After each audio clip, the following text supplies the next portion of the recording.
Hi, welcome back to Business Ethics. I'm Tom, and this video is discussing Milton Friedman on his paper, The Social Responsibility of Business is to Increase Its Profits, right? As you can tell from the title, it is definitely advocating for a profit-first orientation, right?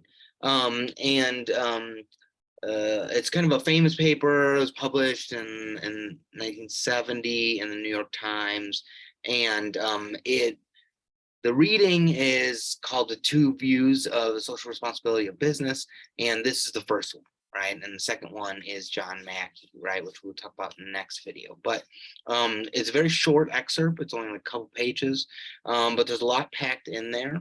And Friedman is offering a kind of classic profit first orientation. He is definitely advocating for something that's in line with shareholder primacy, right?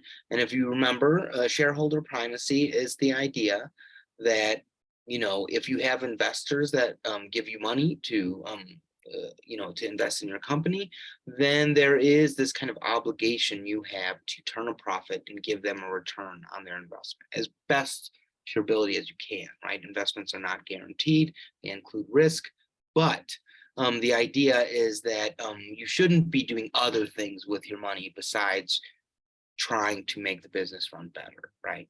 And those other things can include what we talk about as social responsibilities, right? Concerns with the social good, philanthropic endeavors, right? Giving money to charities, giving extra benefits to employees, all kinds of different stuff, right?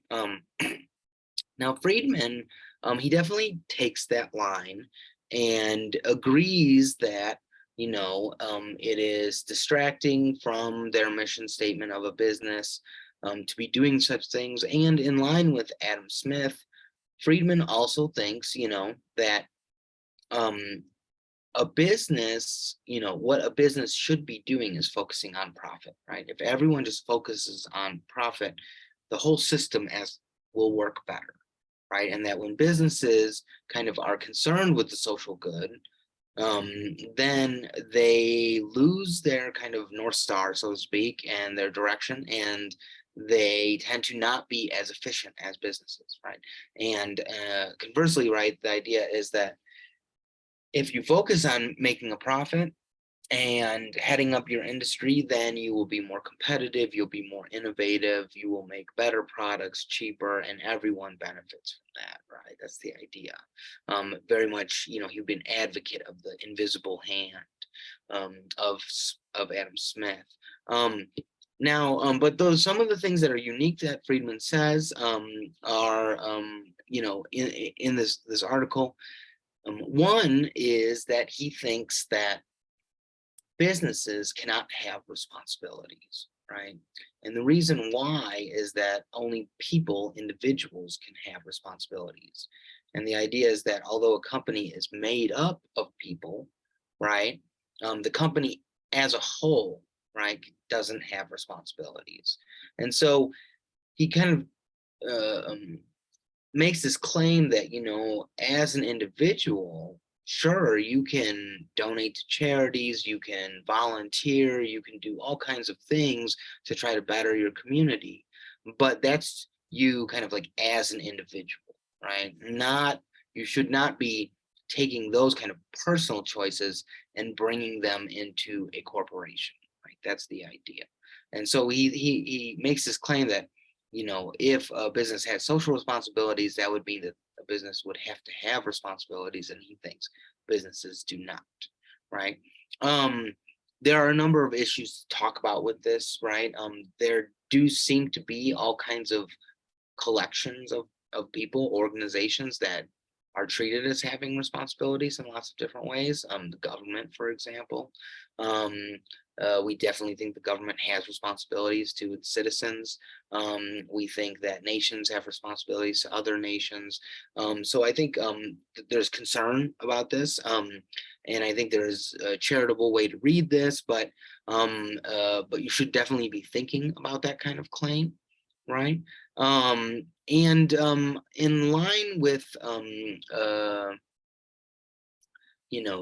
this shareholder primacy view, he thinks, if you are kind of using investor money in philanthropic endeavors, right? Donating to charity or whatever, then you are really kind of taking their money.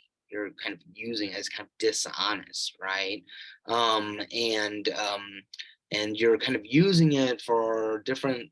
There are different social concerns that a company might have, and you're kind of picking the ones that you like the best, and then you are pursuing those using the money that investors give you to turn profits, right? And he thinks that's kind of dishonest and just outside of your role, right? And I think a good case to be made for this, and in terms of shareholder primacy, is to think about the fact that a company could use investor money for different things, right? So there might be certain social concerns where you think, oh yeah, like companies should be doing that. But then if you think about the fact that, maybe a company is doing things, investing in social issues on the opposite side of your own kind of like social political motivations, then then that's a little bit of a different story, right? I mean, I think the Ford Hobby Lobby situation is a good one to reference here, right? With the shareholder primacy, Henry Ford was told that he could not take investor money and use it to reinvest in his company in various different ways. He wanted to build up the community. He wanted to add education. He wanted to lower the price of cars for the average American, right? And the courts ruled that he didn't have the right to do that with investor money because it would diminish profits. On the other hand, Hobby Lobby refused to basically pay for contraception in for their workers and their health insurance. And I believe the court actually ruled in their favor there. But again, that's a different kind of issue. And maybe you think, yeah, we should invest, we should make cars cheaper. But then if you say, oh, we should take away people's health insurance for things that we don't want them to have health insurance for, then that's a different kinds of issue, right? And so if you think that companies should have the ability to kind of invest in social issues, then you can't really choose which social issues, right? So that's kind of backing up Friedman's point about that, right? And so again, this circles back to his overall position, which is, a corporate executive can do whatever they want on their own time, but don't use investor money to pursue your own social agenda. That's kind of I think that's the most plausible way to understand Friedman's view, right? And one last thing I will say about Friedman's view is that it's quite frequent that students think that Friedman is kind of old school and his view is outdated and all this kind of stuff. And that's just not quite right. Friedman's article and his overall position is something that was very influential, right? So it's not that Friedman was a product of his time. He really set in motion, or was a hand that set this in motion, this idea of shareholder primacy, and he was advancing that view.